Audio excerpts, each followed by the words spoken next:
നമസ്കാരം. എല്ലാവർക്കും I+ training സൊല്യൂഷന്റെ പുതിയൊരു ക്ലാസ്സിലോട്ട് സ്വാഗതം.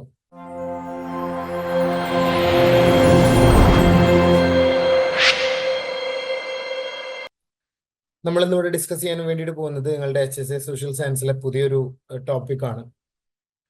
Module number 1 unit number 6. ഈ യൂണിറ്റില് മെയിൻലി 4 കാര്യങ്ങളാണ് പറയുന്നത്. ഒന്ന്, ഫസ്റ്റ് മീൻസ് വേൾഡ് വാർസും 2 വേൾഡ് വാർസും, പിന്നെ ലീഗ് ഓഫ് നേഷൻസും, അതുപോലെ തന്നെ UNOയും. ഇതാണ് ഇതിലെ ഈ യൂണിറ്റ് നമ്പർ 6 മെയിൻ കണ്ടന്റ് എന്ന് പറയുന്നത്. ഈ യൂണിറ്റ് നമ്പർ 6 ആണ് ഈ മൊഡ്യൂൾ നമ്പർ 1 ഏറ്റവും ലാസ്റ്റ് യൂണിറ്റ് എന്ന് പറയുന്നത്. അപ്പൊ നമ്മൾ ഇനി അങ്ങോട്ടേക്കുള്ള ക്ലാസ്സുകളിൽ ഈ യൂണിറ്റ് 6 ആണ് ഡിസ്കസ് ചെയ്യാൻ വേണ്ടിയിട്ട് പോകുന്നത്. നമ്മൾ ഫസ്റ്റ് വേൾഡ് വാറും സെക്കൻഡ് വേൾഡ് വാറും അതുപോലെ തന്നെ ലീഗ് ഓഫ് നേഷൻസും UN ഒക്കെയാണ് നമ്മൾ ഇനി അങ്ങോട്ടേക്കുള്ള ക്ലാസ്സുകളിൽ ഡിസ്കസ് ചെയ്യാൻ വേണ്ടിയിട്ട് പോകുന്നത്. സോ അതുകൊണ്ട് എല്ലാവർക്കും ഒരിക്കൽ കൂടി I+ ട്രെയിനിങ് സൊല്യൂഷന്റെ പുതിയൊരു ക്ലാസ്സിലോട്ട് സ്വാഗതം. നമ്മൾ എപ്പോഴും ചെയ്യുന്ന പോലെ നമുക്ക് ആദ്യം ക്വസ്റ്റ്യനിൽ നിന്ന് സ്റ്റാർട്ട് ചെയ്യാം. ഈ ക്വസ്റ്റ്യൻ നമ്മൾ ഓൾറെഡി ഡിസ്കസ് ചെയ്തിട്ടുള്ളതാണ്. അപ്പോൾ നമ്മൾ ഈ ഒരു പോർഷനിൽ നിന്നുള്ള ചോദ്യങ്ങൾ അനലൈസ് ചെയ്യുകയാണെന്നുണ്ടെങ്കിൽ അധിക ക്വസ്റ്റ്യൻസ് വന്നിട്ടുള്ളത് ഈ സെക്കൻഡ് വേൾഡ് വാറും അതുപോലെ തന്നെ യുണൈറ്റഡ് നേഷൻസും ലീഗ് ഓഫ് നേഷൻസും ഒക്കെ ആയിട്ട് ബന്ധപ്പെട്ടിട്ടാണ്. ഫസ്റ്റ് വേൾഡ് വാറുമായിട്ട് ബന്ധപ്പെട്ടുള്ള ചോദ്യങ്ങൾ ഇപ്പം 2016 അതുപോലെ 2022 നമ്മൾ പരിശോധിക്കുകയാണെന്നുണ്ടെങ്കിൽ അതിൽ ഈ 2016 ഒരു ചോദ്യമാണ് ഈ ഫസ്റ്റ് വേൾഡ് വാറുമായിട്ട് ബന്ധപ്പെട്ടിട്ടുള്ള ഒരു ചോദ്യമാണ് വന്നിട്ടുള്ളത്. പിന്നെ 2022 HSA സോഷ്യൽ സയൻസിൽ ഇതുമായിട്ട് ബന്ധപ്പെട്ട് ഫസ്റ്റ് വേൾഡ് വാറുമായിട്ട് ബന്ധപ്പെട്ട് ചോദ്യങ്ങളില്ല. അതുപോലെ തന്നെ നമ്മൾ മുൻവർഷ ചോദ്യ പേപ്പറുകൾ നോക്കുകയാണ്. ഇപ്പൊ 2007, 2009 ഈ വർഷങ്ങളുടെ HSA ചോദ്യ paper Malayalam medium social science നമ്മൾ നോക്കിക്കഴിഞ്ഞാൽ അതിൽ ചോദിച്ചിട്ടുണ്ട് ഈ ഭാഗത്ത് നിന്ന്. പക്ഷെ സെക്കൻഡ് വേൾഡ് വാറുമായിട്ട് ബന്ധപ്പെട്ടിട്ടുള്ള ചോദ്യങ്ങളാണ് അധികം വന്നിട്ടുള്ളത്. അപ്പൊ ആ ചോദ്യങ്ങൾ നമുക്ക് എന്താക്കാം, ആ സമയത്ത് സെക്കൻഡ് വേൾഡ് വാർ ഡിസ്കസ് ചെയ്യുന്ന സമയത്ത് ആ ചോദ്യങ്ങൾ നമുക്ക് കവർ ചെയ്യാം. അതുപോലെ തന്നെ UNOയും ലീഗ് ഓഫ് നേഷൻസും ആയിട്ട് ബന്ധപ്പെട്ട് 3-4 ചോദ്യങ്ങൾ വന്നിട്ടുണ്ട്. അത് നമുക്ക് ആ ഓരോ പോർഷനുകൾ എത്തുന്ന സമയത്ത് ആ ക്വസ്റ്റ്യനുകൾ ഡിസ്കസ് ചെയ്യാം. അപ്പോൾ നിങ്ങൾ അതുപോലെ തന്നെ ഇപ്പോൾ തമിഴ് മീഡിയം അതുപോലെ തന്നെ കന്നഡ മീഡിയം ചോദ്യങ്ങളിലും ഈ ഫസ്റ്റ് വേൾഡ് വാറുമായിട്ട് ബന്ധപ്പെട്ടുള്ള ചോദ്യങ്ങളില്ല. സെക്കൻഡ് വേൾഡ് വാറുമായിട്ട് ബന്ധപ്പെട്ടുള്ള ചോദ്യങ്ങൾ വന്നിട്ടുണ്ട്. അത് നമുക്ക് അന്നേരം ഡിസ്കസ് ചെയ്യുന്ന സമയത്ത് ഞാൻ ഡീറ്റെയിൽ ആയിട്ട് അത് പറഞ്ഞു തരട്ടെ. ഇപ്പോൾ നമുക്ക് ആദ്യം ഈ 2016 HSA സോഷ്യൽ സയൻസ് മലയാളം മീഡിയത്തിൽ ഈ ഒരു ചോദ്യം നോക്കാം. നമ്മൾ ഓൾറെഡി ഡിസ്കസ് ചെയ്തിട്ടുള്ളതാണ്. നിങ്ങൾക്ക് ഓർമ്മയുണ്ടോ നോക്കാം. ഏത് സന്ധിയിൽ വെച്ചിട്ടാണ് റഷ്യ 1-ാം ലോക മഹായുദ്ധത്തിൽ നിന്ന് പിൻവാങ്ങിയിട്ടുണ്ടായിരുന്നത് എന്നാണ് ചോദ്യം. Treaty of Brest Litovsk, Versailles treaty, Saint Germain treaty, Munich ഉടമ്പടി ട്രീറ്റി. ഇതിലേതാണ്? ഓപ്ഷൻ എ ആണ്. ട്രീറ്റി ഓഫ് ബ്രസ്ലോവ്സ്ക് വെച്ചിട്ടാണ് ഈ റഷ്യ 1917 വേൾഡ് വാറിൽ നിന്ന് പിന്മാറിയിട്ടുണ്ടായിരുന്നു ലിന്റെ നേതൃത്വത്തിലുള്ള ഗവൺമെന്റ്.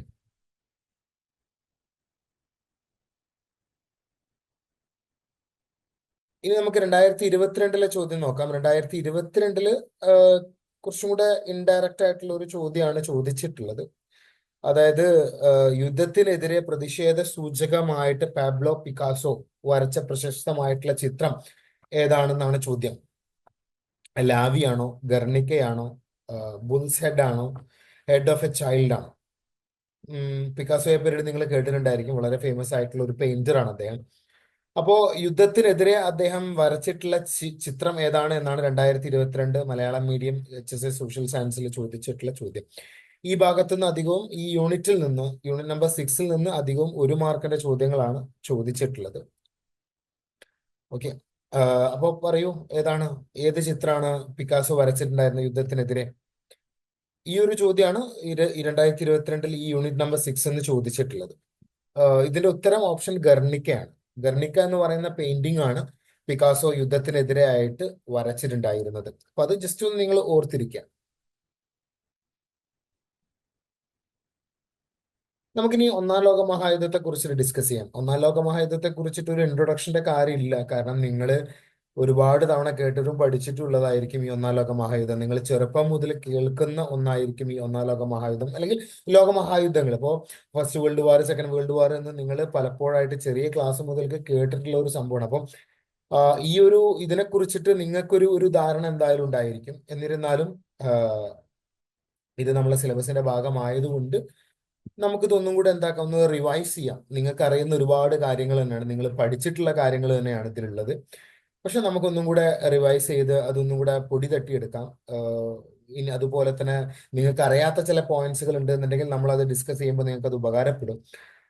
ഓക്കെ, അപ്പൊ നമുക്ക് ഈ ഫസ്റ്റ് വേൾഡ് വാറിനെ പറ്റിയിട്ട് ആദ്യം ഡിസ്കസ് ചെയ്യാം. അതിനുശേഷം നമുക്ക് ലീഗ് ഓഫ് നേഷൻസും, അതിനുശേഷം നമുക്ക് ഈ സെക്കൻഡ് വേൾഡ് വാറും, അതിനുശേഷം നമുക്ക് UN ഡിസ്കസ് ചെയ്യാം. അപ്പൊ അങ്ങനെയാണ് നമ്മുടെ ക്ലാസ് നമ്മൾ പ്ലാൻ ചെയ്തിട്ടുള്ളത്. അപ്പൊ ഇന്നത്തെ ഈ ഒരു ക്ലാസ്സിൽ നമ്മൾ മെയിനായിട്ട് ചർച്ച ചെയ്യാൻ വേണ്ടിയിട്ട് പോകുന്നത് ഫസ്റ്റ് വേൾഡ് വാറിനെ കുറിച്ചിട്ടാണ്. ഫസ്റ്റ് വേൾഡ് വാറിന്റെ പിന്നിലെ പ്രധാനപ്പെട്ട കാരണങ്ങൾ എന്തൊക്കെയാണെന്നുള്ളതാണ് നമ്മൾ ഇന്ന് മെയിനായിട്ട് ചർച്ച ചെയ്യാൻ വേണ്ടിയിട്ട് പോകുന്നത്. അതിന്റെ ഗതിയോ കാര്യങ്ങളോ ഫോഴ്സോ കാര്യങ്ങളോ അതിന്റെ ആഫ്റ്റർ എഫക്റ്റുകളോ ഒന്നും നമ്മൾ ചർച്ച ചെയ്യുന്നില്ല.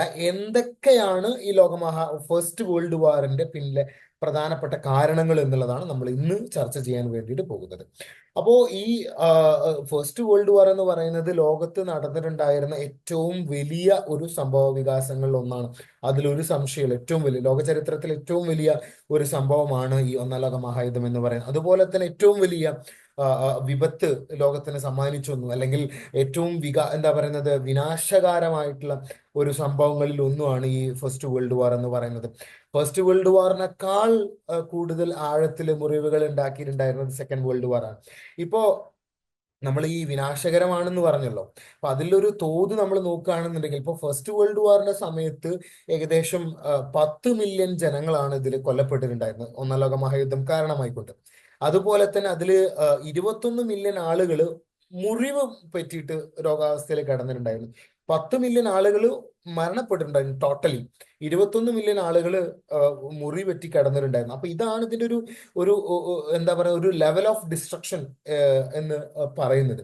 അതുപോലെ തന്നെ നിങ്ങൾ സെക്കൻഡ് വേൾഡ് വാറിന്റെ കേസ് എടുക്കുകയാണെന്നുണ്ടെങ്കിൽ ഈ ഒന്നാം ലോക മഹായുദ്ധത്തിനേക്കാൾ കൂടുതൽ ഡിസാസ്ട്രസ് ആയിട്ടുണ്ടായിരുന്നത്, കൂടുതൽ വിനാശകരമായിട്ടുണ്ടായിരുന്നത് സെക്കൻഡ് വേൾഡ് വാർ ആണ്. ഏറ്റവും കൂടുതൽ ആളുകളെ കൊന്നിട്ടുണ്ടായിരുന്നതും സെക്കൻഡ് വേൾഡ് വാർ തന്നെയാണ്.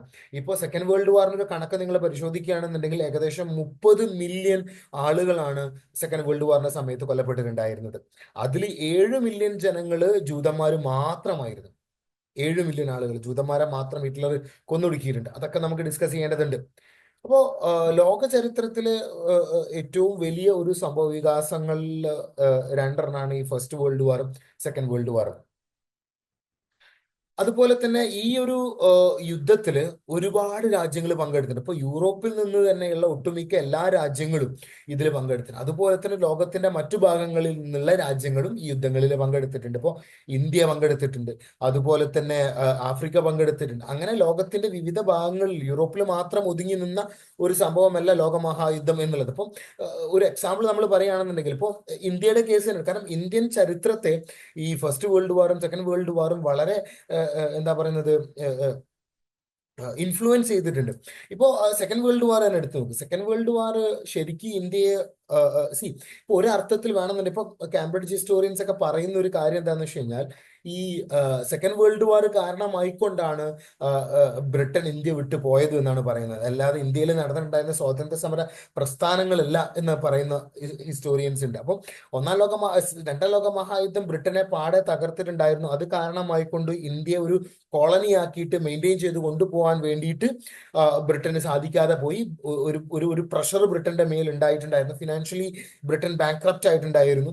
അത് കാരണമായിക്കൊണ്ട് ഇന്ത്യയിലെ കോളനി അവസാനിപ്പിച്ചു പോയതാണ് ബ്രിട്ടൻ എന്ന് പറയുന്ന ആളുകൾ. അപ്പോൾ ഈ ലോകമഹായുദ്ധങ്ങൾ എന്താക്കിയിട്ടുണ്ട്, ഇന്ത്യയെ പോലുള്ള ഒരുപാട് രാജ്യങ്ങളെ സ്വാധീനിച്ചിട്ടുണ്ട്. ആ രാജ്യങ്ങളുടെ ചരിത്രത്തെ സ്വാധീനിച്ചിട്ടുണ്ട്. അതുപോലെ തന്നെ ഈ ഈ ഈ വേൾഡ് വാർസിൽ ഒരുപാട് രാജ്യങ്ങൾ ഡയറക്ട്ലി ഇൻഡയറക്ട്ലിയും പാർട്ടിസിപ്പേറ്റ് ചെയ്തിട്ടുണ്ട്. അപ്പൊ അതുപോലെ തന്നെ ലോകമുണ്ടായ സമയം മുതൽക്ക് തന്നെ യുദ്ധങ്ങളുണ്ട്. ഇപ്പൊ ലോകത്ത് നടന്നിട്ടുള്ള യുദ്ധങ്ങളിൽ നിന്ന് എങ്ങനെയാണ് ഒന്നാം ലോക മഹായുദ്ധം രണ്ടാം ലോക മഹായുദ്ധം വേറിട്ട് നിൽക്കുന്നതെന്ന് വെച്ച് കഴിഞ്ഞാൽ, ഇത് എന്തുകൊണ്ട് ലോകമഹായുദ്ധം എന്ന് വിളിക്കുന്നത്, അതായത് ഒട്ടുമിക്ക എല്ലാ രാജ്യങ്ങളും ഇതിൽ പങ്കെടുത്തിട്ടുണ്ടായിരുന്നു. അത് തന്നെയാണ് ഈ രണ്ട് ലോക മഹായുദ്ധങ്ങളെയും വേറിട്ട് നിർത്തുന്നത്. അതുപോലെ തന്നെ അതിന്റെ ലെവൽ ഓഫ് ഡിസ്ട്രക്ഷനും ഏറ്റവും കൂടുതൽ ആളുകളെ കൊന്നൊടുക്കിയിട്ടുണ്ടായിരുന്നത് ഈ രണ്ട് മഹായുദ്ധങ്ങൾ തന്നെയാണ്. അപ്പൊ അതുകൊണ്ട് തന്നെയാണ് ഇതിനെ ലോകമഹായുദ്ധം എന്ന് വിളിക്കുന്നത്. ഇത് സ്റ്റാൻഡ് ഔട്ട് ചെയ്ത് നിൽക്കുന്നതിന്റെ പ്രധാനപ്പെട്ട റീസൺ ഇത് തന്നെയാണ്. മനുഷ്യ ജീവിതവും അതുപോലെ തന്നെ ഭൗതിക വസ്തുക്കളും ഇത് നശിപ്പിച്ചിട്ടുണ്ടായിരുന്നു. അതാണ് ഞാൻ നേരത്തെ നിങ്ങൾക്ക് ഒരു കണക്ക് പറഞ്ഞു തന്നു. അപ്പൊ ഈ ഒന്നാം ലോക മഹായുദ്ധം നടന്നിട്ടുണ്ടായിരുന്നത് 1914 1914 ജൂലൈ 28 ഇത് സ്റ്റാർട്ട് ചെയ്തിട്ടുണ്ടായിരുന്നത്. പിന്നീട് 4 വർഷക്കാലം ഇത് നീണ്ടു നിന്നിട്ടുണ്ടായിരുന്നു. 1918 നവംബർ മാസം 11 ഇത് അവസാനിച്ചിട്ടുണ്ടായിരുന്നത്. First world war അവസാനിച്ചിട്ടുണ്ടായിരുന്നത്. ഇതിന്റെ ബിഗിനിങ് എന്ന് പറയുന്നത് യൂറോപ്പ് തന്നെയാണ്. പക്ഷെ പിന്നീട് ലോകത്തിന്റെ മറ്റു പല ഭാഗങ്ങളിലോട്ടും എസ്പെഷ്യലി ആഫ്രിക്കയിലോട്ടൊക്കെ ഇത് വ്യാപിച്ചിട്ടുണ്ടായിരുന്നു ഈ ഫസ്റ്റ് വേൾഡ് വാർ. അല്ലെങ്കിൽ ആഫ്രിക്കയും ഇതിന്റെ ഒരു മെയിൻ ഭാഗം, ഫസ്റ്റ് വേൾഡ് വാറിന്റെ ഒരു മെയിൻ ഭാഗമായിട്ട് മാറിയിട്ടുണ്ടായിരുന്നു. അതാണ് ഞാൻ പറഞ്ഞത്, യൂറോപ്യൻ വൻകരയിൽ മാത്രം ഒതുങ്ങി നിൽക്കുന്ന ഒന്നായിരുന്നില്ല ഫസ്റ്റ് വേൾഡ് വാർ എന്ന് പറയുന്നത്. അതുപോലെ തന്നെയാണ് സെക്കൻഡ് വേൾഡ് വാർ കേട്ടോ.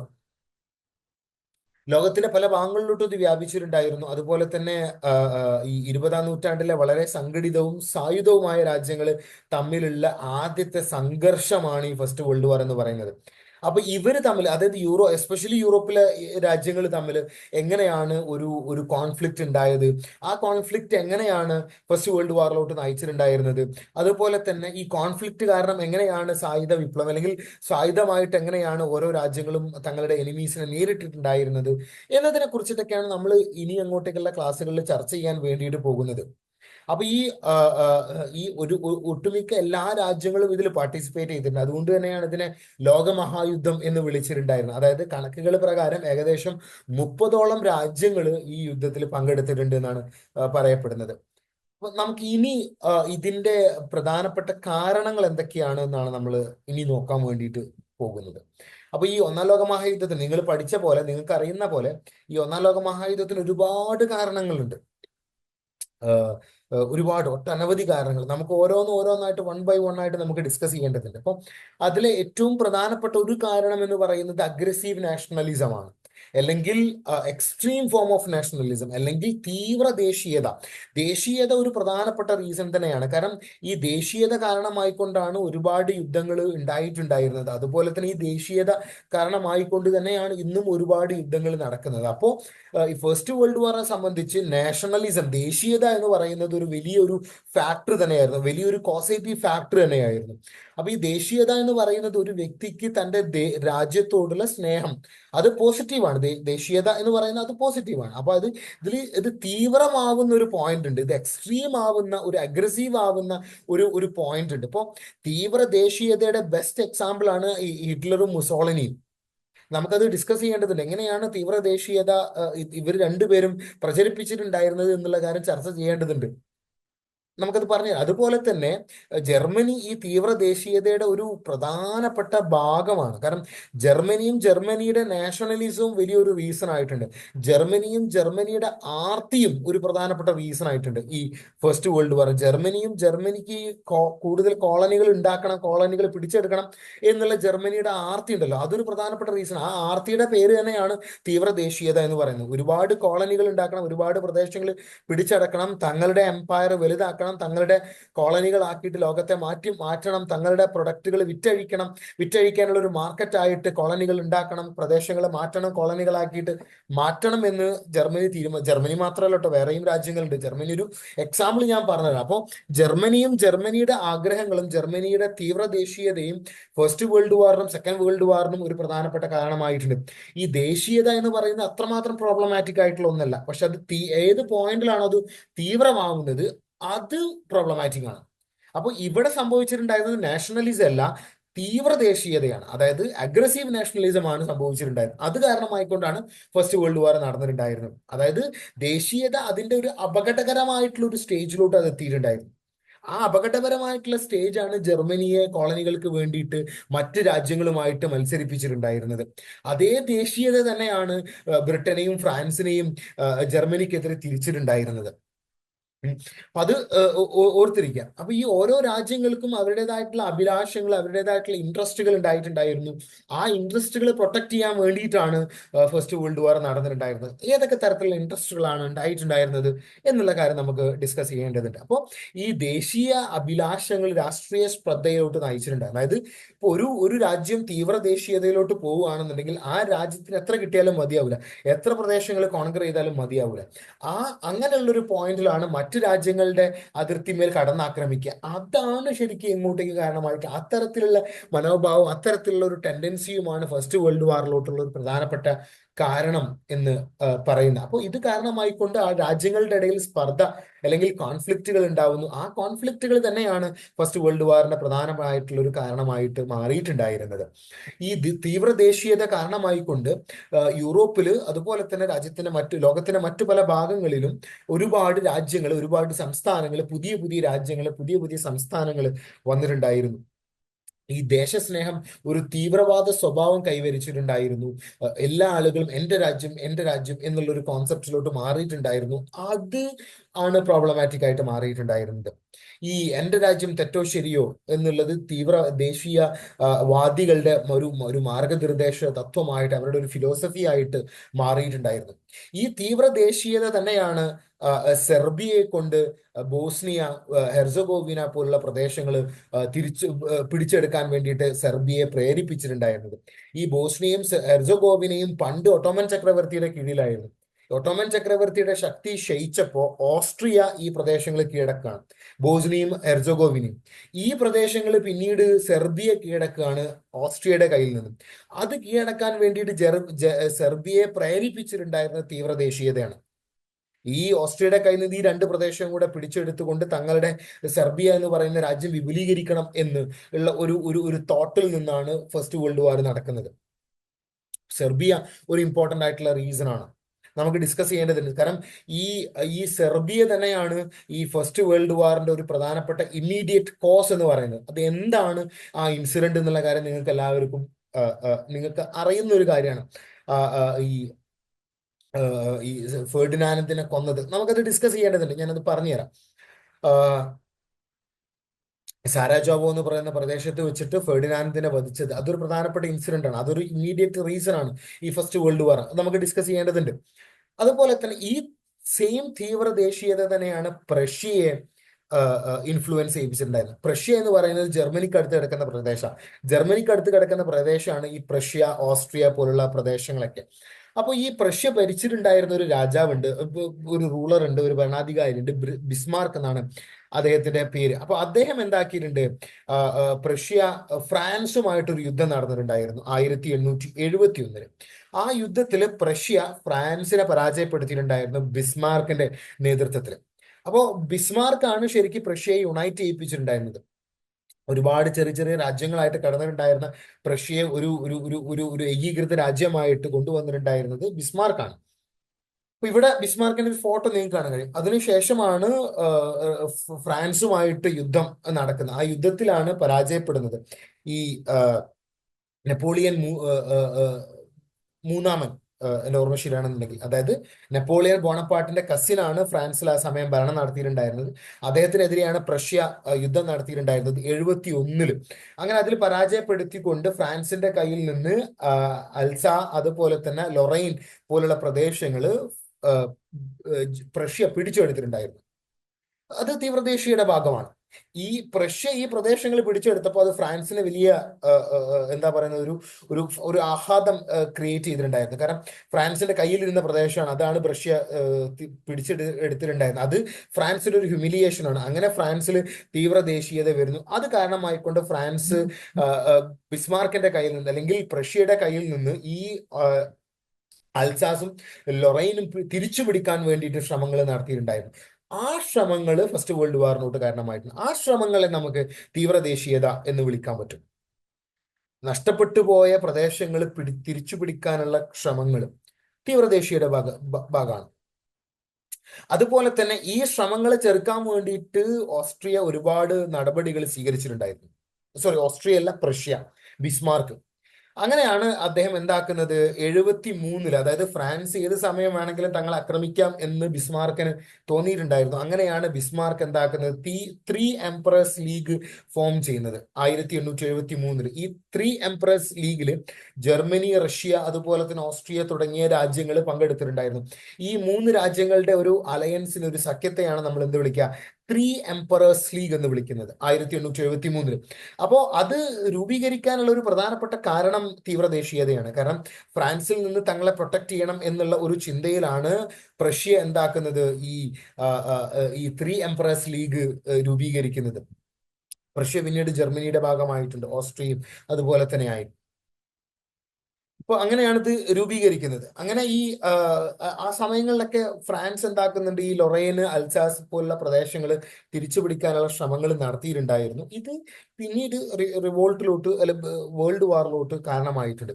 അപ്പോൾ ഇവിടെ നിങ്ങൾ ഈ ഒരു മാപ്പ് നോക്കി കഴിഞ്ഞു കഴിഞ്ഞാൽ നിങ്ങൾക്ക് ഈ പ്രധാനപ്പെട്ട ഫസ്റ്റ് വേൾഡ് വാറിന്റെ സമയത്തെ പ്രധാനപ്പെട്ട ശക്തികൾ ആരൊക്കെയായിരുന്നു, അവരുടെ ഗ്രൂപ്പുകൾ ഏതൊക്കെയായിരുന്നു എന്നുള്ള കാര്യം നിങ്ങൾക്ക് മനസ്സിലാവും. ഇപ്പോ ഇതിൽ ജർമ്മനി, ഓസ്ട്രിയ, അതുപോലെ തന്നെ ടർക്കി പോലുള്ള പ്രദേശങ്ങൾ ഒരു ഭാഗവും, അതുപോലെ തന്നെ മറ്റേ ടീമിൽ ഫ്രാൻസ്, റഷ്യ, UK, ബ്രിട്ടൻ പോലുള്ള രാജ്യങ്ങൾ വേറൊരു ടീമുമായിട്ടാണ് നിലനിന്നിട്ടുണ്ടായിരുന്നത്. അതിനെ പറ്റിയൊക്കെ നമുക്ക് ഡിസ്കസ് ചെയ്യാം. ഈ ഒരു മാപ്പ് നോക്കിക്കഴിഞ്ഞാൽ നിങ്ങൾക്ക് ഓസ്ട്രിയ കാണാൻ കഴിയും, ജർമ്മനി കാണാൻ കഴിയും, അതുപോലെ തന്നെ മറ്റു പ്രദേശങ്ങൾ ഫ്രാൻസ് പോലുള്ള പ്രദേശങ്ങൾ നിങ്ങൾക്ക് കാണാൻ കഴിയും. അതുപോലെ തന്നെ നമ്മൾ നേരത്തെ ഡിസ്കസ് ചെയ്ത ആ രാജ്യങ്ങളുണ്ടല്ലോ, സെർബിയ ബോസ്നിയയും ഹെർസഗോവിനയും ഓസ്ട്രിയയുടെ കയ്യിൽ നിന്ന് തിരിച്ചു പിടിക്കാൻ ശ്രമങ്ങൾ നടത്തിയിട്ടുണ്ടായിരുന്നു എന്ന് നമ്മൾ പറഞ്ഞില്ല. ആ രണ്ട് പ്രദേശവും നിങ്ങൾക്ക് ഇതിൽ കാണാൻ കഴിയും, ബോസ്നിയ ആൻഡ് ഹെർസഗോവിന. അതുപോലെ തന്നെ അതിന് തൊട്ട് താഴെ സാരാജാവോ എന്ന് പറയുന്ന ഒരു പ്രദേശവും നിങ്ങൾക്ക് കാണാൻ കഴിയും. ആ സാരാജാവോയിൽ വെച്ചിട്ടാണ് ഫെർഡിനാൻഡ് കൊല്ലപ്പെട്ടിട്ടുണ്ടായിരുന്നത്. ആ കൊലപാതകമാണ് ഫസ്റ്റ് വേൾഡ് വാറിന്റെ ഒരു ഇമ്മീഡിയറ്റ് റീസൺ ആയിട്ട് മാറിയിട്ടുണ്ടായിരുന്നത്.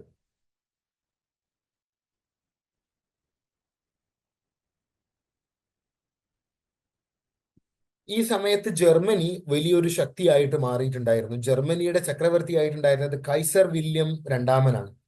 കൈസർ വില്യം രണ്ടാമൻ 1888 മുതൽക്ക് 1918, അതായത് വേൾഡ് വാർ അവസാനിക്കുന്നവരേക്കും ജർമ്മനിയിലെ രാജാവായിരുന്നു അദ്ദേഹം. അപ്പൊ അദ്ദേഹവും അദ്ദേഹത്തിന്റെ നയങ്ങളും ഒരു പ്രധാനപ്പെട്ട റീസൺ ആയിട്ടുണ്ടായിരുന്നു. അദ്ദേഹം ഈ വെൽ പൊളിറ്റിക് എന്ന് പറയുന്ന ഒരു നയത്തിൽ വിശ്വസിച്ചിട്ടുണ്ടായിരുന്ന ഒരാളാണ്. അപ്പൊ അദ്ദേഹത്തിന് ഈ പൊളിറ്റിക് എന്ന് പറഞ്ഞാൽ പൊളിറ്റിക് എന്ന് പറഞ്ഞാൽ എന്താണെന്ന് വെച്ച് കഴിഞ്ഞാൽ അദ്ദേഹം ഈ ജർമ്മൻകാരുടെ ശ്രേഷ്ഠതയിൽ വിശ്വസിച്ചിട്ടുണ്ടായിരുന്ന ആളാണ്. ഹിറ്റ്ലറെ പോലെ ജർമ്മൻകാരാണ് ലോകത്തിലെ ഏറ്റവും ബെസ്റ്റ് ആയിട്ടുള്ള റേസ്, ഏറ്റവും ബെസ്റ്റ് ആയിട്ടുള്ള വംശം എന്ന് അദ്ദേഹം വിശ്വസിച്ചിട്ടുണ്ടായിരുന്നു. ലോകത്തെ ഭരിക്കാൻ ശക്തിയുള്ളത് ജർമ്മനിയാണ്, ലോകത്തിലെ ഏറ്റവും ശക്തമായിട്ടുള്ള രാജ്യം എന്ന് പറയുന്നത് ജർമ്മനിയാണ് എന്ന് അദ്ദേഹം വിശ്വസിച്ചിട്ടുണ്ടായിരുന്നു. ഈ നയത്തിന്റെ ഒരു പേരാണ് വെസ്റ്റ് പൊളിറ്റിക്. ഇതിനെയാണ് നമ്മൾ എന്ത് വിളിക്കുക, അഗ്രസീവ് നാഷണലിസം എന്ന് വിളിക്കുന്നത്. തങ്ങളാണ് ഏറ്റവും ശക്തി, ബാക്കിയുള്ളവരൊന്നും ശക്തി ഇല്ലാത്തവരാണെന്ന് വിശ്വസിക്കാം. ജർമ്മനിയെ ലോകത്തിലെ ആദ്യത്തെ ശക്തിയായിട്ട്, ഏറ്റവും പവർഫുൾ ആയിട്ടുള്ള ഒരു ശക്തിയാക്കാൻ വേണ്ടിയിട്ട് കൈസർ വില്യം ഒരുപാട് ശ്രമങ്ങൾ നടത്തിയിട്ടുണ്ടായിരുന്നു.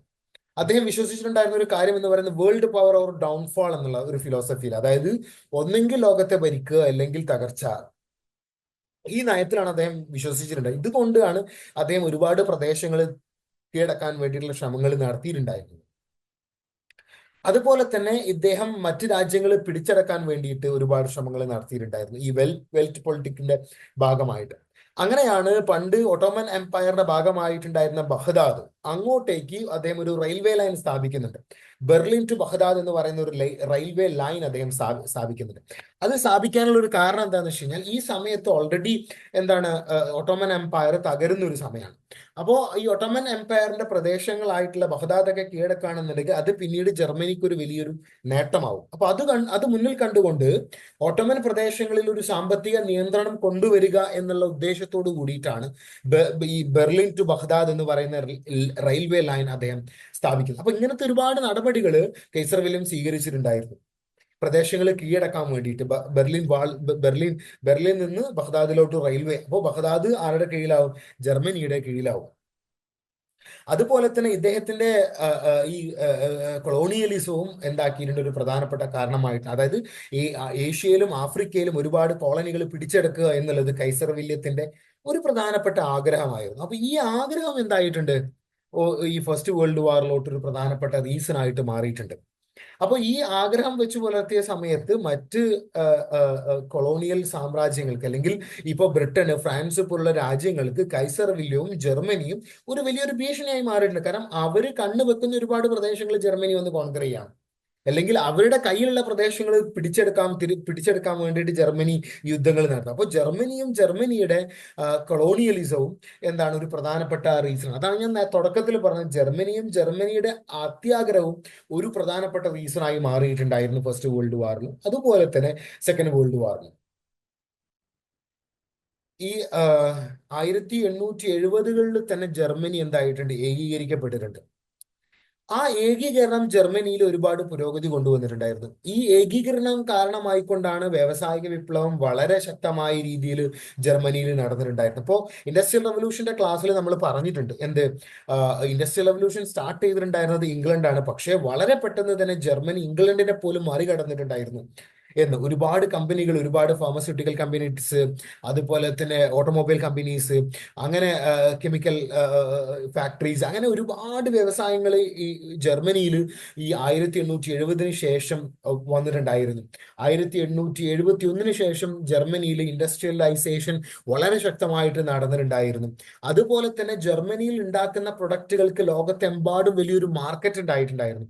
അതിന്റെ ഒരു ബെസ്റ്റ് എക്സാമ്പിൾ ആണ് ബെൻസിന് ലോകത്തുടനീളം മാർക്കറ്റുകൾ ഉണ്ടായിട്ടുണ്ടായിരുന്നു. അതുപോലെ തന്നെ സിമെൻസ് എന്ന് പറയുന്ന കമ്പനിയിൽ നിന്ന് ഇറക്കുന്ന ഇലക്ട്രോണിക് സാധനങ്ങൾക്ക് വലിയ ഡിമാൻഡ് ഉണ്ടായിട്ടുണ്ടായിരുന്നു. അപ്പൊ ജർമ്മനിയുടെ ഉൽപ്പന്നങ്ങൾ ഒരു ഒരു ആഗോള ബ്രാൻഡ് ആയിട്ട് മാറിയിട്ടുണ്ടായിരുന്നു. അന്തർദേശീയ കമ്പോളങ്ങളിലോട്ട് അത് എത്തിയിട്ടുണ്ടായിരുന്നു. അപ്പൊ അത് എന്തായിട്ടുണ്ട്, മറ്റു രാജ്യങ്ങളുടെ മേൽ ഒരു പ്രഷർ ക്രിയേറ്റ് ചെയ്തിട്ടുണ്ട്. ഇപ്പോ ആളുകൾ ബ്രിട്ടന്റെ കയ്യിൽ നിന്ന് സാധനങ്ങൾ വാങ്ങാതെ ജർമ്മനിയുടെ കയ്യിൽ നിന്ന് സാധനങ്ങൾ വാങ്ങാൻ വേണ്ടിയിട്ട് തുടങ്ങി. അപ്പൊ അത് തീർച്ചയായിട്ടും ബ്രിട്ടൻ ഒരു വെല്ലുവിളി തന്നെ അല്ലെ. അപ്പൊ ഈ വെല്ലുവിളിയാണ് ഫസ്റ്റ് വേൾഡ് വാറിലോട്ട് കാരണമായിട്ടുണ്ടായത്. അതായത് നിങ്ങൾ ഓർത്തിരിക്കുക, പൊളിറ്റിക്സ് മാത്രമല്ല, എക്കണോമിക്സും എന്തിനു കാരണമായിട്ടുണ്ട്, ഫസ്റ്റ് വേൾഡ് വാറിനും സെക്കൻഡ് വേൾഡ് വാറിനും കാരണമായിട്ടുണ്ട്. ഈ കമ്പോളങ്ങൾ, മാർക്കറ്റുകൾ പിടിച്ചെടുക്കുക എന്ന് പറയുന്നത് എക്കണോമിക്സിന്റെ ഭാഗം. അപ്പൊ എക്കണോമിക്സും പൊളിറ്റിക്സും എന്തിനു കാരണമായിട്ടുണ്ട്, ഫസ്റ്റ് വേൾഡ് വാറിനോട്ട് കാരണമായിട്ടുണ്ട്. അതുപോലെ തന്നെ ജർമ്മനിയിൽ ജനസംഖ്യ ഇൻക്രീസ് ചെയ്തിട്ടുണ്ടായിരുന്നു. ജനസംഖ്യ ഇൻക്രീസ് ചെയ്യുക എന്ന് പറഞ്ഞാൽ എന്താണ്, ആ ആ ആ സൊസൈറ്റി അല്ലെങ്കിൽ ആ രാജ്യത്ത് എന്തും കൂടണം, ഡിമാൻഡ് കൂടേണ്ടതുണ്ട്. അപ്പോൾ ഈ ജനസംഖ്യ കൂടിയത് കാരണമായിക്കൊണ്ട് സാധനങ്ങളുടെ ഉൽപാദനം ജർമ്മനിയിൽ കൂടിയിട്ടുണ്ടായിരുന്നു. അത് മാത്രമല്ല, ജർമ്മനിക്ക് ഈ ഉണ്ടാക്കുന്ന സാധനങ്ങൾ വിറ്റഴിക്കാൻ കോളനികളും ആവശ്യമായിട്ട് വന്നിട്ടുണ്ടായിരുന്നു. ഇത് കാരണമായിക്കൊണ്ടാണ്, കോളനികൾ തേടിക്കൊണ്ടാണ് ശരിക്കും ജർമ്മനി എന്താക്കുന്നത്, ആഫ്രിക്കയിലോട്ടും ഏഷ്യയിലോട്ടും വരുന്നത്, ഒരുപാട് പ്രദേശങ്ങൾ കീഴടക്കാൻ വേണ്ടിയിട്ട് ശ്രമങ്ങൾ നടത്തുന്നത്. അതാണ് നമ്മൾ എന്ത് വിളിക്കുന്നത്, അഗ്രസീവ് നാഷണലിസം എന്ന് വിളിക്കുന്നത്. ഇത് ഒരു റീസൺ ആയിട്ടുണ്ട്. അതുപോലെ തന്നെ ജർമ്മനി വലിയൊരു ശക്തിയായപ്പോൾ അത് കൈസർ വില്യത്തിന് മനസ്സിലായി, ബ്രിട്ടനും ഫ്രാൻസൊക്കെ തന്നെ തങ്ങളെ ജർമ്മനി എത്രയും പെട്ടെന്ന് ആക്രമിക്കും, കീഴടക്കും എന്ന് തോന്നിയിട്ടുണ്ടായിരുന്നു. അത് കാരണമായിക്കൊണ്ട് അങ്ങനെയുള്ളൊരു മൂവിനെ ചെറുക്കാൻ വേണ്ടിയിട്ട് കൈസർ എന്താക്കിയിട്ടുണ്ടായിരുന്നു, ജർമ്മനിയുടെ സൈനിക ബലം ഇൻക്രീസ് ചെയ്തിട്ടുണ്ടായിരുന്നു. അങ്ങനെ കൈസർ വില്യത്തിന്റെ നേതൃത്വത്തിലാണ് ട്രിപ്പിൾ അലയൻസ് അല്ലെങ്കിൽ ത്രിരാഷ്ട്ര സഖ്യം വരുന്നത്. അതായത് ജർമ്മനിയും ജർമ്മനിയുടെ താല്പര്യങ്ങളും പ്രൊട്ടക്ട് ചെയ്യുക എന്നുള്ള ഉദ്ദേശത്തോട് കൂടിയിട്ട് ഒരു സഖ്യം രൂപീകരിക്കുകയാണ്. ഈ സഖ്യത്തിന്റെ പേരാണ് ട്രിപ്പിൾ അലയൻസ്. 1882 ഈ അലയൻസ് ഫോം ചെയ്യപ്പെട്ടിട്ടുണ്ട്. അതായത് ഈ ഫസ്റ്റ് വേൾഡ് വാർ തുടങ്ങുന്നതിന്റെ ഒരു 10-30 വർഷങ്ങൾക്ക് മുന്നേ തന്നെ ഈ ട്രിപ്പിൾ അലയൻസ് ഫോം ചെയ്യപ്പെട്ടിട്ടുണ്ടായിരുന്നു. അത് കാണിക്കുന്നത് ജർമ്മനിയുടെ ഭയമാണ്. കാരണം ഫ്രാൻസോ ഇംഗ്ലണ്ടോ വന്നിട്ട് ജർമ്മനി അറ്റാക്ക് ചെയ്യോ എന്നുള്ളൊരു പേടിയിൽ നിന്നാണ് കൈസർ എന്താക്കുന്നത്, ഈ ട്രിപ്പിൾ അലയൻസ് രൂപീകരിക്കുന്നത്. ഇറ്റലിയെയും ജർമ്മനിയും ഓസ്ട്രിയയും ചേർത്തിക്കൊണ്ട്, ഓസ്ട്രിയ ഹംഗറി ഈ രണ്ടും ഒന്നാണ്, ഇങ്ങനെയുള്ള പ്രദേശങ്ങളെ ചേർത്തിക്കൊണ്ട് ട്രിപ്പിൾ അലയൻസ് ഉണ്ടാക്കുന്നത്. ഈ ട്രിപ്പിൾ അലയൻസ് പിന്നീട് എന്താക്കിയിട്ടുണ്ട്, ഫ്രാൻസിനും ബ്രിട്ടനും ഒരു ഭീഷണിയായിട്ട് മാറുകയും ചെയ്തിട്ടുണ്ടായിരുന്നു. അതുപോലെ തന്നെ ഒരുപാട് മൂവ്മെന്റുകൾ ഈ സമയത്ത് നടന്നിട്ടുണ്ടായിരുന്നു. അത് ഫസ്റ്റ് വേൾഡ് വാറിലോട്ട് ഒരു കാരണമായിട്ടുണ്ട്. പാൻ ജർമ്മൻ മൂവ്മെന്റ്, അതായത് മധ്യ യൂറോപ്പിലും ബാൾട്ട് മേഖലയിലും സ്വാധീനം ഉറപ്പിക്കാൻ വേണ്ടിയിട്ട് ജർമ്മനി കണ്ടിട്ടുണ്ടായിരുന്ന ഒരു മാർഗമാണ് ഈ പാൻ ജർമ്മൻ പ്രസ്ഥാനം. ടുട്ടോണിക് എന്ന് പറയുന്ന ഒരു വർഗ്ഗക്കാരെ ഏകോപിപ്പിക്കുക, അവരെ ജർമ്മനിയുടെ ഭാഗമാക്കുക എന്നുള്ളതായിരുന്നു ഈ പാൻസ് ജർമ്മൻ മൂവ്മെന്റിന്റെ ഒരു പ്രധാനപ്പെട്ട ലക്ഷ്യം എന്ന് പറയുന്നത്. അതുപോലെ തന്നെ ഈ യൂറോപ്യൻ രാജ്യങ്ങൾ തമ്മിൽ ഒരു വളർന്നു വരുന്ന ഒരു റിവൈൽറി ഉണ്ട്, ഒരു മത്സരമുണ്ട്. അതും എന്തിന് കാരണമായിട്ടുണ്ട്, ഈ ഫസ്റ്റ് വേൾഡ് വാറിലോട്ട് കാരണമായിട്ടുണ്ട്. ഈ രാജ്യങ്ങൾ തമ്മിലുള്ള റിവൈൽറി ആണ് എന്തിന് കാരണമായിട്ടുണ്ടായിരുന്നത്? ഫ്രാൻസ് ആൽസ് ലൊറൈൻ പോലുള്ള പ്രദേശങ്ങൾ പ്രഷ്യയിൽ നിന്ന് തിരിച്ചു പിടിക്കാനുള്ള ഒരു കാരണം മത്സരങ്ങൾ. കാരണം അവർക്ക് നഷ്ടപ്പെട്ടു, മറ്റവർക്ക് കിട്ടി എന്നുള്ള ഒരു മത്സര ബുദ്ധി ഉണ്ടല്ലോ.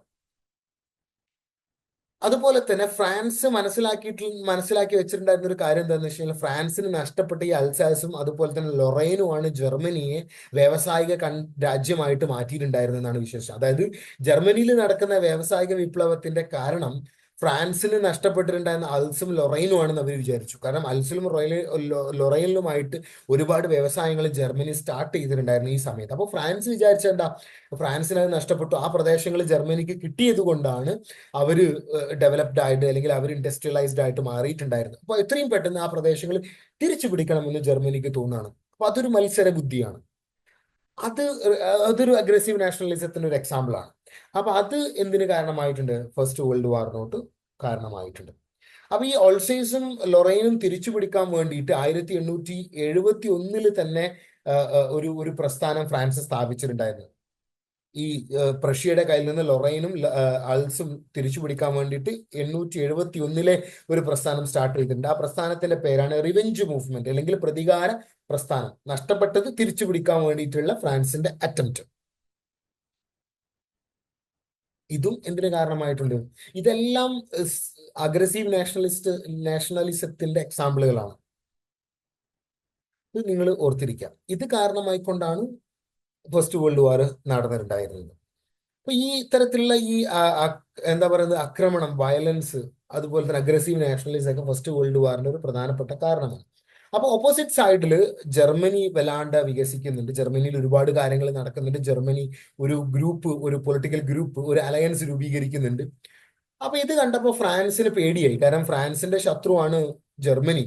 അപ്പോ ജർമ്മനി വിചാരിച്ചത് ഫ്രാൻസ് വിചാരിച്ച് ജർമ്മനി എപ്പോ വേണമെങ്കിലും തങ്ങളെ അറ്റാക്ക് ചെയ്യാം എന്ന് വിചാരിച്ചു. അപ്പോൾ ഫ്രാൻസിന് തോന്നി നമ്മളും എന്താക്കണം, ഒരു സഖ്യം രൂപീകരിക്കണം എന്ന് തോന്നാണ്. അങ്ങനെയാണ് ലോകത്തിലെ ഏറ്റവും വലിയ ശക്തിയായിട്ടുള്ള റഷ്യയുമായിട്ട് ഫ്രാൻസ് ചങ്ങാത്തം ഉറപ്പിക്കുന്നത്, അല്ലെങ്കിൽ കൂട്ടുകൂടുന്നത്.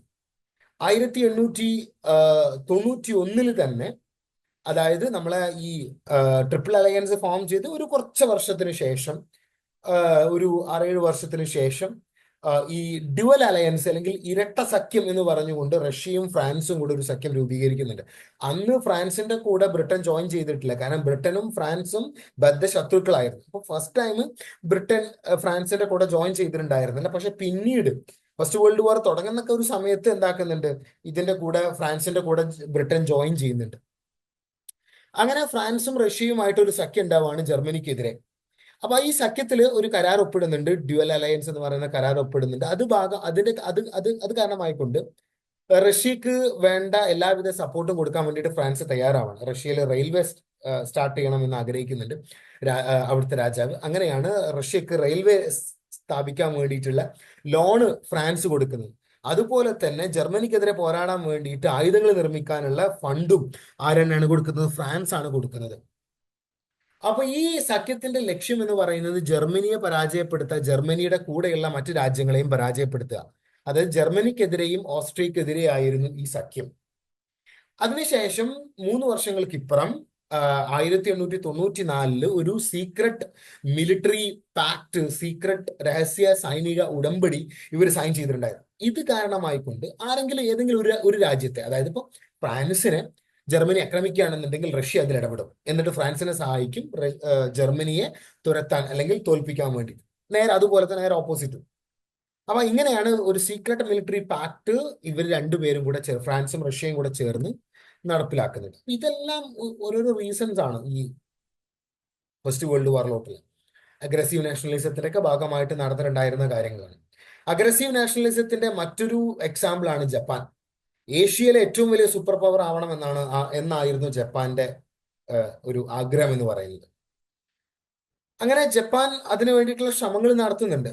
ജപ്പാൻ ഇതേപോലെ ജർമ്മനിയെ പറഞ്ഞ പോലെ വ്യാവസായിക വിപ്ലവം നടന്നിട്ടുണ്ടായിരുന്നു ജപ്പാനിലും. വളരെ സ്പീഡിൽ, വളരെ തകൃതിയായിട്ട് വ്യാവസായിക വിപ്ലവം ജപ്പാനിൽ നടന്നിട്ടുണ്ടായിരുന്നു. അതുപോലെ തന്നെ ജപ്പാനിൽ തീവ്രദേശീയതയും നിലകൊണ്ടിട്ടുണ്ടായിരുന്നു. ഈ തീവ്രദേശീയത കാരണമായിക്കൊണ്ടാണ് സ്വതന്ത്രമായി നിന്നിട്ടുണ്ടായിരുന്ന കൊറിയയെ അറ്റാക്ക് ചെയ്യുന്നത് ജപ്പാൻ. കൊറിയയെ അറ്റാക്ക് ചെയ്തപ്പോൾ ചൈന അതിൽ ഇടപെടുന്നുണ്ട്. കാരണം ചൈനക്കും കൊറിയയുടെ മേലൊരു കണ്ണുണ്ടായിട്ടുണ്ടായിരുന്നു. അപ്പൊ കൊറിയ അറ്റാക്ക് ചെയ്തപ്പോ കൊറിയക്ക് സഹായവുമായിട്ട് ജപ്പാൻ വന്നു, സോറി, ചൈന വന്നു. അങ്ങനെയാണ് ചൈനയും ജപ്പാനും തമ്മിലൊരു യുദ്ധം നടക്കുന്നത് 1894 തൊണ്ണൂറ്റഞ്ച് സമയത്ത്. ആ ഒരു യുദ്ധത്തിൽ വലിയ രാഷ്ട്രമായിട്ടുള്ള ചൈനയെ ജപ്പാൻ എന്ന് പറയുന്ന ചെറിയൊരു രാജ്യം പരാജയപ്പെടുത്തുകയാണ്. ഒരു ഐലൻഡാണ് ജപ്പാൻ എന്ന് പറയുന്നത്. അപ്പൊ ജപ്പാൻ പരാജയപ്പെടുത്തിയിട്ടുണ്ടായിരുന്നു 94 തൊണ്ണൂറ്റി അഞ്ചില്. അപ്പൊ അങ്ങനെയാണ് ഈ ട്രീറ്റി ഓഫ് ഷിമോനസാക്കി സൈൻ ചെയ്യുന്നത്. ഈ ട്രീറ്റി ഓഫ് ഷിമോനസാക്കി ചൈന ഒപ്പിട്ടു. അങ്ങനെ അത് കാരണമായിക്കൊണ്ട് ഫർമോസ, പോർട്ട് ആർതർ, ലിയോങ്തോങ് പെനിൻസുല പോലുള്ള പ്രദേശങ്ങൾ ജപ്പാനിന് വിട്ടുകൊടുക്കേണ്ടി വന്നു ചൈനക്ക്. അപ്പൊ ജപ്പാനിൽ തീവ്ര ദേശീയത നിലനിന്നിട്ടുണ്ടായിരുന്നു. അതൊരു കാരണമാണ്. ജപ്പാൻ ഒന്നാം ലോക മഹായുദ്ധത്തിൽ പങ്കെടുത്തിട്ടുണ്ടായിരുന്ന ഒരു രാജ്യമാണ്. അപ്പൊ ജപ്പാൻ സൂപ്പർ പവർ ആവാനുള്ള ഒരു ആഗ്രഹം ഉണ്ടായിട്ടുണ്ടായിരുന്നു. അങ്ങനെയാണ് ഈ യുദ്ധത്തിന് ശേഷം പിന്നീട് 92-ല് ജപ്പാന് UK-യും തമ്മിൽ ഒരു സഖ്യം രൂപീകരിക്കുന്നത്. കാരണം ഈ സമയത്ത് ഒരുപാട് സഖ്യങ്ങൾ, ഇതേപോലത്തെ സഖ്യങ്ങൾ രൂപീകരിക്കപ്പെട്ടിട്ടുണ്ടായിരുന്നു. അപ്പൊ 92-ല് ജപ്പാൻ ബ്രിട്ടൻ സഖ്യം രൂപീകരിച്ചു. ജപ്പാനിൽ ആ സമയത്ത് ഭരണം നടത്തിയിട്ടുണ്ടായിരുന്നത് മെയ്ജീസ് എന്ന് പറയുന്ന ഒരു ടീമാണ്. മൈജി കാലഘട്ടമാണ് അതായത് 19, 20 നൂറ്റാണ്ടുകളിലെ മൈജി കാലഘട്ടം എന്നുള്ള പേരിലാണ് അറിയപ്പെടുന്നത് ജപ്പാനിൽ. അതായത് UK-യും ജപ്പാനും തമ്മിലുള്ള ബന്ധം അതിന്റെ കൂടെ നടക്കുന്നുണ്ട്. ഷിമോനസാക്കി ഒപ്പിട്ടു. ജപ്പാനിന് ഒരുപാട് പ്രദേശങ്ങൾ കിട്ടി. അപ്പോ ചില രാജ്യങ്ങൾ, അതായത് പാശ്ചാത്യ രാജ്യങ്ങൾ ഈ വിഷയത്തിൽ ഇടപെടണമെന്ന് തീരുമാനിക്കും. കാരണം അവര് ചൈനയ്ക്ക് വേണ്ടിയിട്ട് നിലകൊണ്ടിട്ടുണ്ടായിരുന്നു. അവര് ചൈനയ്ക്ക് വേണ്ടിയിട്ട് സംസാരിക്കാൻ വേണ്ടിയിട്ട് വരികയാണ്. ബ്രിട്ടന്, ഫ്രാൻസ്, റഷ്യ, ഈ 3 രാജ്യങ്ങൾ 1895-ല് ഈ വിഷയത്തിൽ ജപ്പാൻ, അതായത് ചൈന ജപ്പാനീസ് യുദ്ധം, സിനോ ജപ്പാനീസ് വാറിൽ ഇടപെടുകയാണ്. അതിനെയാണ് നമ്മൾ ട്രിപ്പിൾ ഇന്റർവെൻഷൻ അല്ലെങ്കിൽ 3 ഇടപെടൽ എന്ന് നമ്മൾ വിളിക്കും. ഈ 3 രാജ്യങ്ങളും കൂടെ ഈ വിഷയത്തിൽ ഏർപ്പെട്ടിട്ടുണ്ടായിരുന്നു.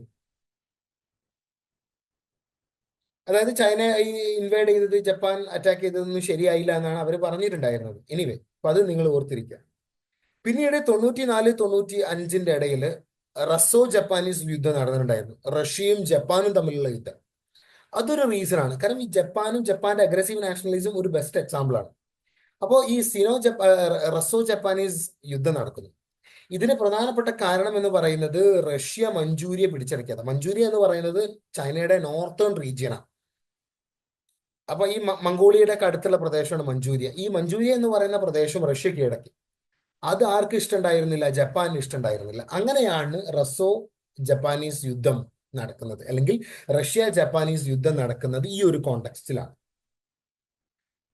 അങ്ങനെ ഇതിനു മുന്നേ തന്നെ ഈ യുദ്ധം നടക്കുന്ന 94 തൊണ്ണൂറ്റഞ്ച് സമയത്തിന് മുന്നേ, അതായത് 92-ല് തന്നെ എന്താക്കിയിട്ടുണ്ട്, ജപ്പാൻ ഇംഗ്ലണ്ടുമായിട്ട് ചേർന്നിട്ടുണ്ട്. അപ്പോ ജപ്പാൻ ഇംഗ്ലണ്ടിനോട് ആവശ്യപ്പെടുന്നുണ്ട്, റഷ്യയോട് പോയി സംസാരിക്കണം, റഷ്യയോട് ഇതിൽ നിന്ന് പിന്മാറാൻ പറയണം, യുദ്ധത്തിൽ നിന്ന് പിന്മാറാൻ പറയണം എന്ന് പറയുന്നുണ്ട്. പക്ഷെ അത് വിജയിച്ചില്ല. അങ്ങനെ 94-ല് ഈ യുദ്ധം സ്റ്റാർട്ട് ചെയ്തു. റസോ ജപ്പാനീസ് യുദ്ധം സ്റ്റാർട്ട് ചെയ്തു. ഈ ഏഷ്യയിലെ ഏറ്റവും ചെറിയ ഒരു രാജ്യമായിട്ടുള്ള ജപ്പാൻ ഏഷ്യയിലെയും യൂറോപ്പിലെയും വലിയ രാജ്യമായിട്ടുള്ള റഷ്യയെ പരാജയപ്പെടുത്താണ്. ചൈനയെ ഓൾറെഡി പരാജയപ്പെടുത്തി. 94-ല് എന്താക്കാണ്, ജപ്പാൻ വിജയിച്ചു, റഷ്യ പരാജയപ്പെട്ടു. റഷ്യ എന്ന് പറയുന്ന വലിയൊരു രാജ്യം പരാജയപ്പെടുകയാണ് ചെയ്തിട്ടുണ്ടായിരുന്നത്. ഇതിന്റെ അവസാനത്തിലാണ് പോർട്സ്മൗത്ത് ഉടമ്പടി നടക്കുന്നത്. ഈ പോർട്സ്മൗത്ത് ഉടമ്പടിക്ക് നേതൃത്വം നൽകിയിട്ടുണ്ടായത്, അല്ലെങ്കിൽ അതിന്റെ മീഡിയേറ്റർ ആയിട്ട് നിന്നിട്ടുണ്ടായിരുന്നത് അമേരിക്കയാണ്. അപ്പൊ അമേരിക്കയുടെ മീഡിയേഷനിലാണ് ഈ കാര്യങ്ങൾ നടന്നിട്ടുണ്ടായിരുന്നത്, സമാധാന ചർച്ചകൾ നടന്നിട്ടുണ്ടായിരുന്നത്. അങ്ങനെ അമേരിക്കയുടെ നേതൃത്വത്തിൽ നടന്ന ഈ സമാധാന ചർച്ചകളുടെ ഭാഗമായിക്കൊണ്ട് ജപ്പാന് ആർദർ തുറമുഖം, ആർദർ പോർട്ട് കിട്ടുകയാണ്. അതായത് മഞ്ചൂരിക്ക് അടുത്തുള്ള പ്രദേശമാണ് ആർദർ പോർട്ട്, ചൈനയിലെ. അപ്പൊ ഈ പ്രദേശം വിട്ടുകൊടുക്കാൻ വേണ്ടിയിട്ട് തയ്യാറാവുകയാണ്. അപ്പോൾ എല്ലാം കൊണ്ടും ജപ്പാനിന് ഭയങ്കര ലാഭമാണ്. എല്ലാ യുദ്ധത്തിലും വിജയിച്ചു. അതുപോലെ തന്നെ ഒരുപാട് പ്രദേശങ്ങൾ ജപ്പാനിന് കിട്ടിയിട്ടുണ്ടായിരുന്നു. അപ്പോൾ ജപ്പാനും ജപ്പാന്റെ ആർത്തിയും, അല്ലെങ്കിൽ ജപ്പാന്റെ അഗ്രസീവ് നാഷണലിസവും ഒരു പ്രധാനപ്പെട്ട റീസൺ തന്നെയാണ്. അങ്ങനെ അതിനുശേഷം ഇപ്പൊ ഓൾറെഡി UK, ബ്രിട്ടൻ ജപ്പാനുമായിട്ട് സഖ്യം ചേർന്നു. ഇനി ആണ് ബ്രിട്ടൻ എന്താക്കുന്നത്, ഫ്രാൻസുമായിട്ട് ഫ്രാൻസുമായിട്ട് ഒരു സഖ്യം രൂപീകരിക്കുക എന്ന് തീരുമാനിക്കുന്നത്. അങ്ങനെ ഇംഗ്ലണ്ടിലെ രാജാവായിട്ടുള്ള എഡ്വേർഡ് 7-നും ഫ്രാൻസിലെ വിദേശകാര്യ മന്ത്രി ഡി ക്ലാസും ചേർന്നുകൊണ്ടൊരു മീറ്റിംഗ് നടക്കുന്നുണ്ട്. ആ മീറ്റിംഗ് കാരണമായിക്കൊണ്ട് ഇവര് ഒരുമിച്ച് വർക്ക് ചെയ്യാം എന്ന് തീരുമാനിക്കുകയാണ്. ബദ്ധശത്രുക്കളായിട്ടുള്ള രണ്ട് രാജ്യങ്ങൾ UK-യും ഫ്രാൻസും. അങ്ങനെയാണ് ഇവര് എൻറ്റൻറ്റെ കോർഡിയൽ എന്ന് പറയുന്ന ഒരു സഖ്യം രൂപീകരിക്കുന്നത്. അതായത് എൻറ്റൻറ്റെ കോർഡിയൽ എന്ന് പറഞ്ഞു കഴിഞ്ഞാൽ ഫ്രാൻസിന്റെയും ബ്രിട്ടന്റെയും ഇടയിൽ നടന്നിട്ടുണ്ടായിരുന്ന ഉടമ്പടി സഖ്യം. അതിനാണ് എൻറ്റൻറ്റെ കോർഡിയൽ എന്ന് വിളിക്കുക. 1904 നടന്നിട്ടുണ്ടായിരുന്നത്. ഫ്രാൻസ് UK സഖ്യം, ഫ്രാൻസ് ബ്രിട്ടൻ സഖ്യം. അതുപോലെ തന്നെ പിന്നീട് റഷ്യ UK അല്ലെങ്കിൽ റഷ്യ ബ്രിട്ടൻ സഖ്യവും രൂപീകരിച്ചിട്ടുണ്ടായിരുന്നു.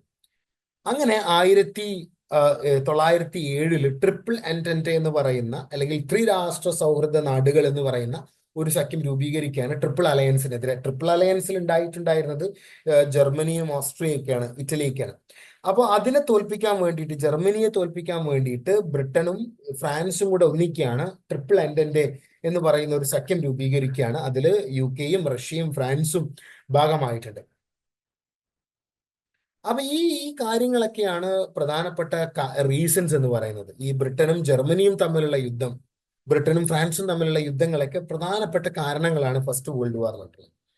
അതുപോലെ തന്നെ ഈ ഫസ്റ്റ് വേൾഡ് വാറിന്റെ മറ്റൊരു പ്രധാനപ്പെട്ട റീസൺ എന്ന് പറയുന്നത് ഒരു അന്താരാഷ്ട്ര സംഘടന അല്ലെങ്കിൽ ഒരു ഇന്റർനാഷണൽ ഓർഗനൈസേഷന്റെ ആബ്സെൻസ് തന്നെയാണ്. കാരണം ഒരു ഇന്റർനാഷണൽ ഓർഗനൈസേഷൻ ഉണ്ടായിരുന്നു എന്നുണ്ടെങ്കിൽ തീർച്ചയായിട്ടും രാജ്യങ്ങൾക്ക് ഇടയിൽ നടക്കുന്ന പല പ്രശ്നങ്ങളും ഈസി ആയിട്ട് സോൾവ് ചെയ്യാൻ പറ്റും.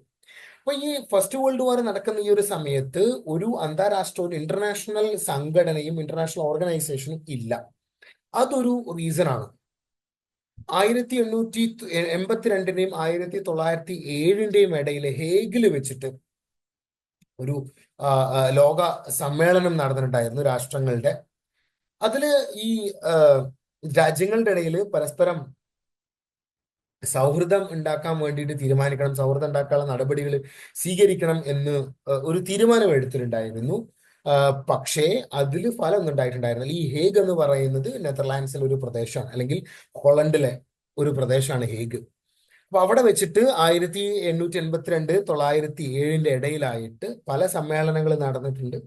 ആ സമ്മേളനങ്ങളിൽ തീരുമാനിച്ചിട്ടുണ്ടായിരുന്നതെന്ന് പറഞ്ഞു കഴിഞ്ഞാൽ ഈ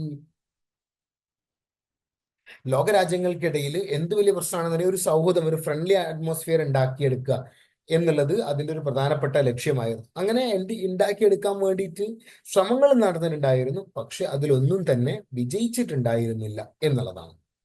അപ്പൊ ഇതൊക്കെ പ്രധാനപ്പെട്ട കാരണങ്ങളാണ് ഈ ഫസ്റ്റ് വേൾഡ് വാർ നടക്കാനുള്ള.